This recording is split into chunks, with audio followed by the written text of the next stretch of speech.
What's up, everybody? I'm Destin Legary in for Sydney Goodman, and on today's Daily Fix, Final Fantasy VII screenshots, an ever-expanding Cyberpunk universe, and loot boxes is apparently not the preferred nomenclature. The Final Fantasy VII Remake is still a long way off, but a collection of new images is out, delivering equal doses of nostalgia and excitement. It's like getting to see all of your favorite childhood friends, but instead of getting old and sad, they become hotter and high-res. Square Enix released 22 new screenshots and pieces of character art from their ambitious remake of Final Fantasy VII. Some of the screenshots are actually from the E3 demo that we were able to get our hands on at E3. From these images, we're getting a better look at the Shinra building, Eris Healing Wind, the Airbuster boss, and more. Collectively, the images seem to span more or less the whole first chunk of the game that's getting released in March, or the Midgar section. Although some fans are frustrated that the game isn't coming out all at once, Square Enix has said each new section is getting expanded to the size of a full game. Hell yes.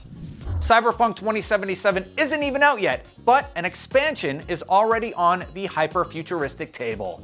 CD Projekt Red is apparently considering producing expansion DLC for Cyberpunk 2077, similar to what they've done with the Witcher series, like the full game-size Hearts of Stone and Blood and Wine expansions. In an interview with Prima Games, UI coordinator Alvin Liu was careful to explain that this doesn't mean Cyberpunk 2077 is going to be a smaller game, and emphasize that they're not holding back content or trying to monetize it in bits and pieces. In other words, you're getting as much Johnny Silverhand as you're paying for. Which, no matter how much screen time he gets, will probably not be enough. The Witcher was known for its more classic approach to DLC, treating new content as a full expansion like what we used to do with PC games back in the Dark Ages. I'm old. So it's safe to assume that Cyberpunk will get similar treatment, especially considering its lore-heavy tabletop RPG roots. Cyberpunk 2077 comes out April 2020 of next year. If you played the pen and paper game, you'd love that. EA has decided loot boxes are out, surprise mechanics are in. That's not deceptive at all. And you can definitely quote them on that because it's from a statement they gave in court. As reported by PC Games, and some European countries have started to ban loot boxes over their similarity to gambling. Hey, I still hate all of that, and that sounds incredibly slimy. So, the statement came from EA from an oral evidence session with the UK Parliament.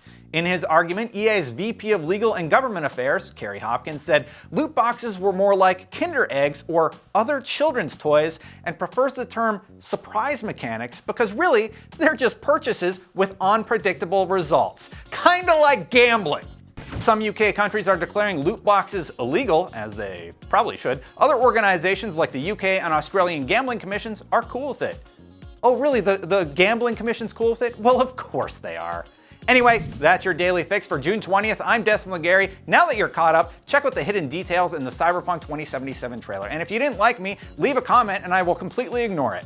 Download the IGN app on all your mobular devices, subscribe to the Daily Fix on Snapchat, and for all things everything else, IGN.com, baby.